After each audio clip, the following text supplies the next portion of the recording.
So, this is such an optimistic topic, isn't it? The top reasons why your business will fail, and I'm going to go through quite a few of them. But on the flip side of that, you avoid all of these top reasons, the chances for your business to succeed are a lot higher. So this makes this video quite an important one, because unfortunately, statistically, most businesses do fail. So making sure that we understand what makes a business fail and what makes a business succeed is quite important. And I'm not going to waste any more time. The reason why I'm going to be talking about this though is that I understand a little bit about success and quite a little bit about failure, as you probably know by now. If you haven't, watch this video and you'll understand exactly what I mean. I'm not going to waste any more time in this video. I'm going to get straight to it. Hit it.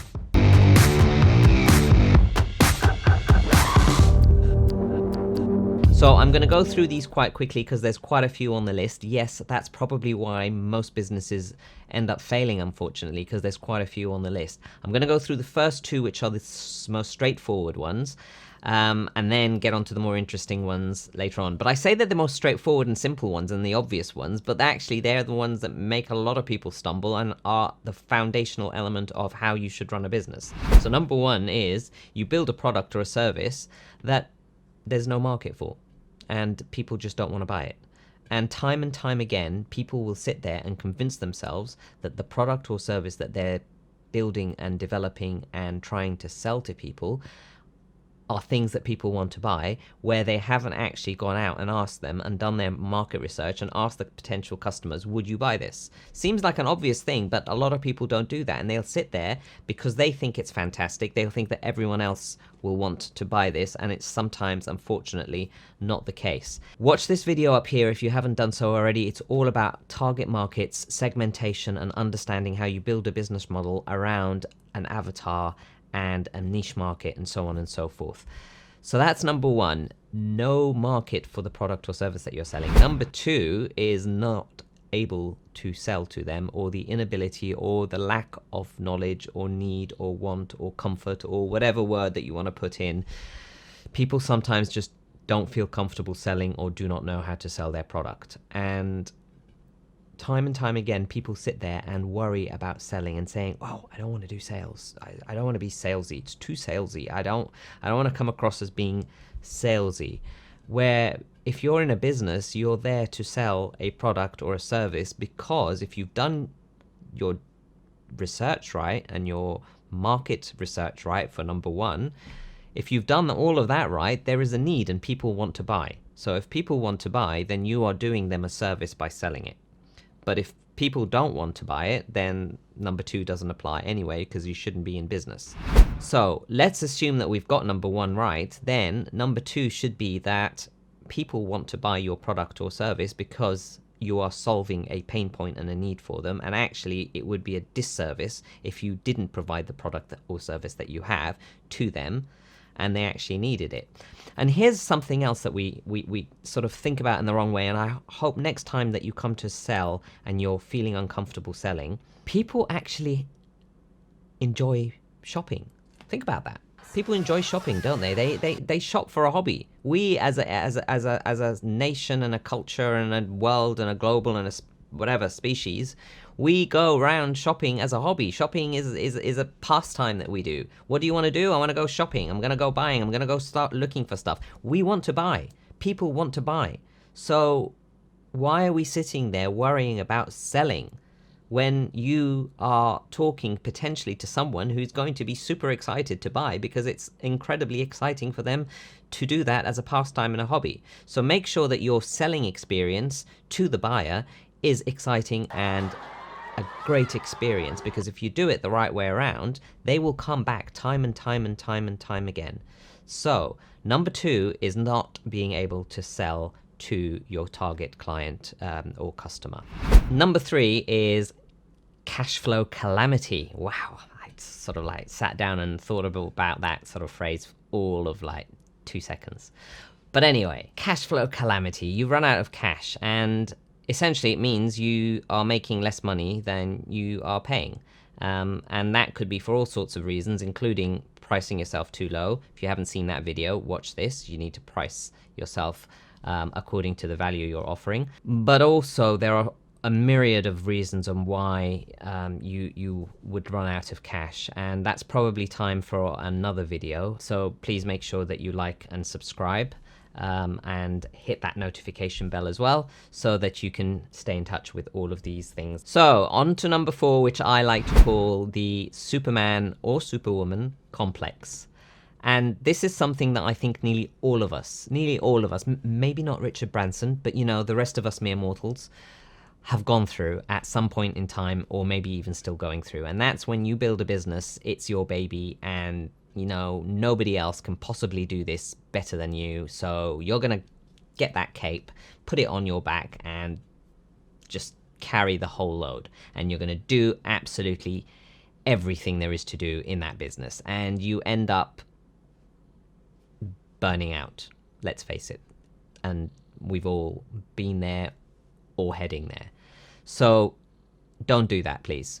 We're going to talk about systems and processes and how we get other people to replicate what you're doing in other ways. And a little bit of tough love here.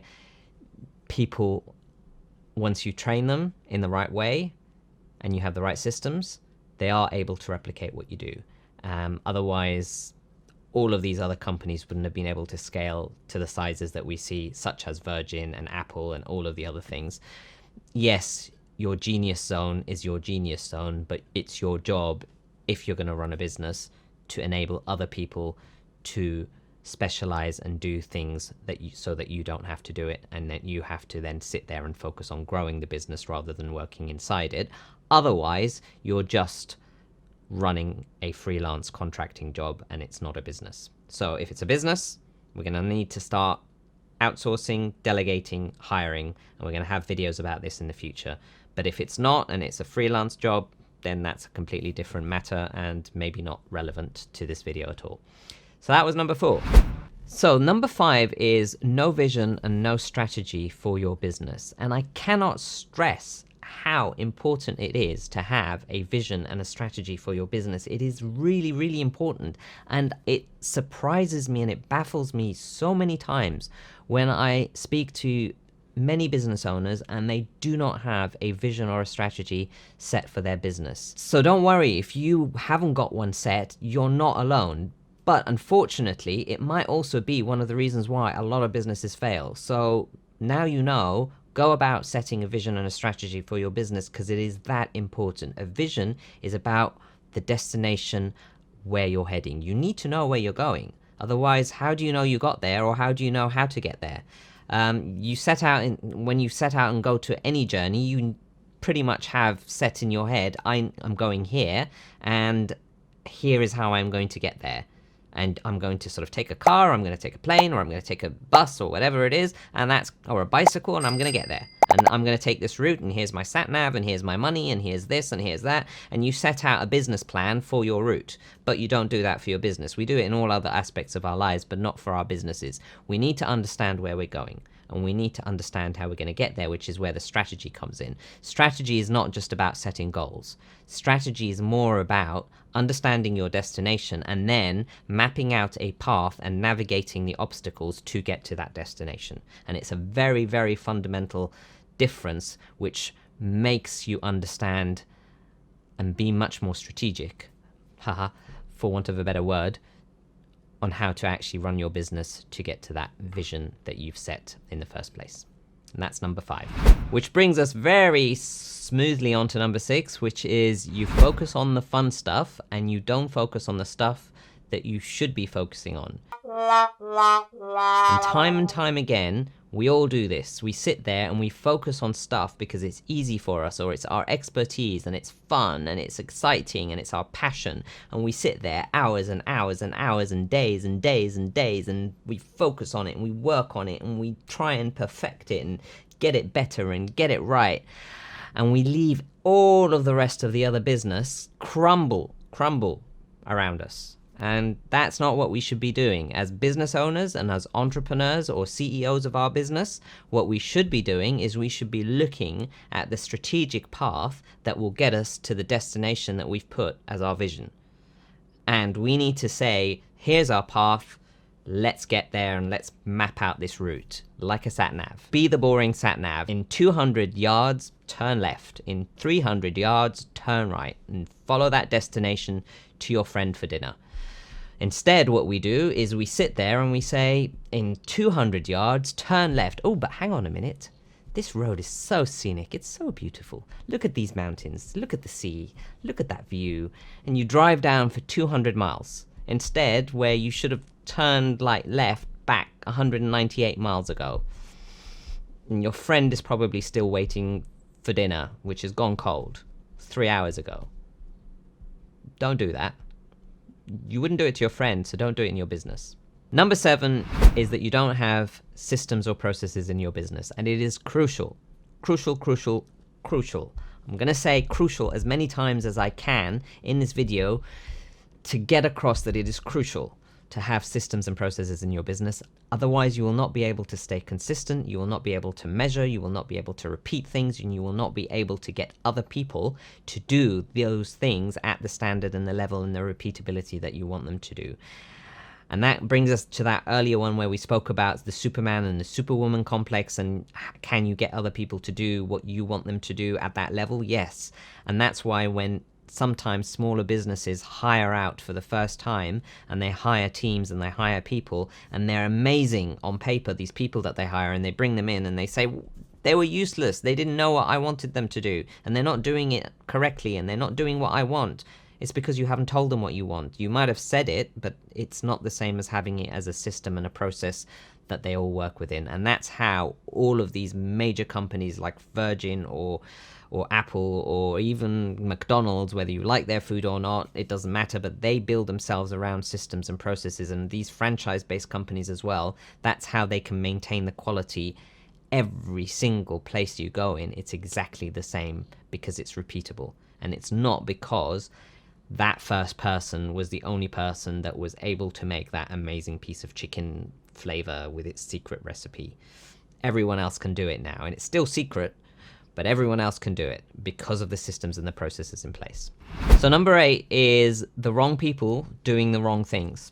And sometimes, unfortunately, that might include you as the business owner doing the wrong things and not letting the right people do what they need to be doing. Building teams is hugely important, and it can make or break a business.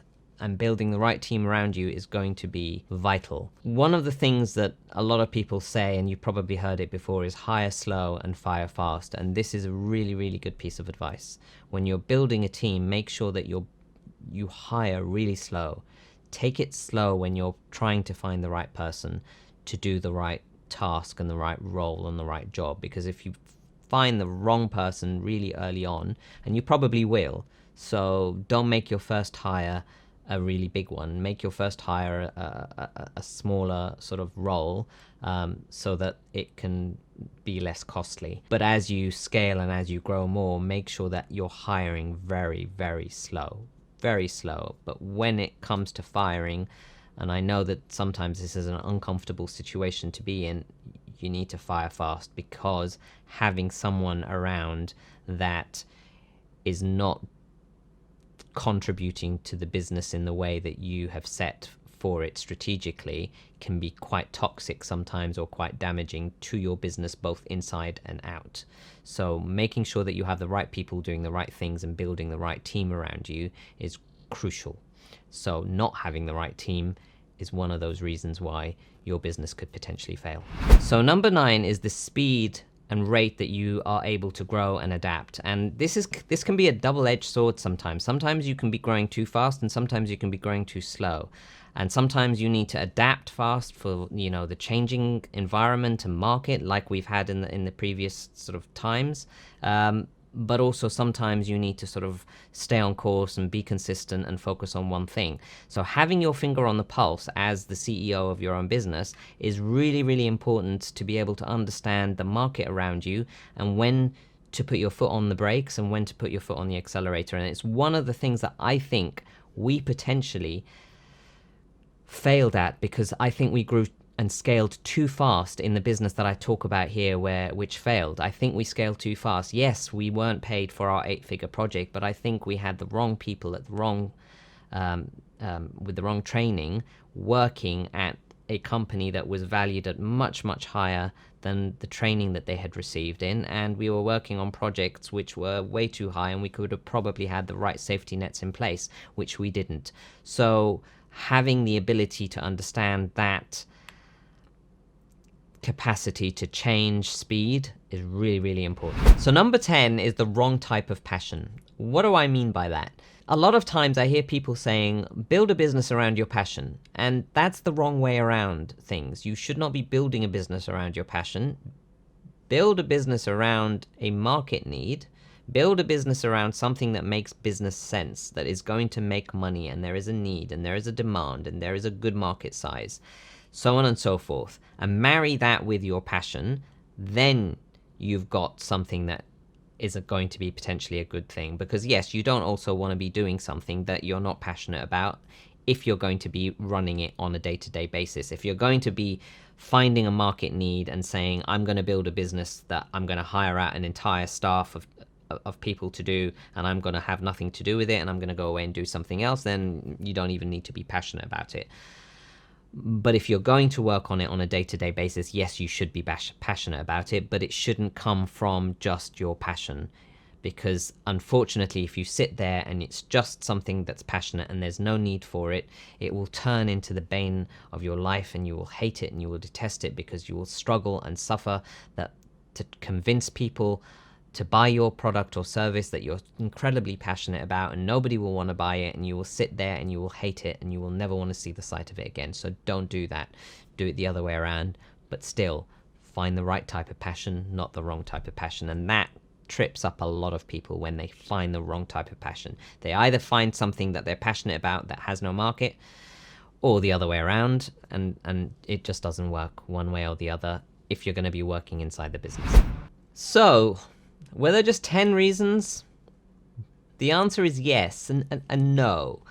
There's one more reason. There's like a little bonus one that's outside the sort of the top reasons why your business will fail. And this one is actually no, or rather the inability to say no. I left it out of the sort of the top 10, if you will, because it's not so crucial, but it's still very much worth mentioning because it trips a lot of people up.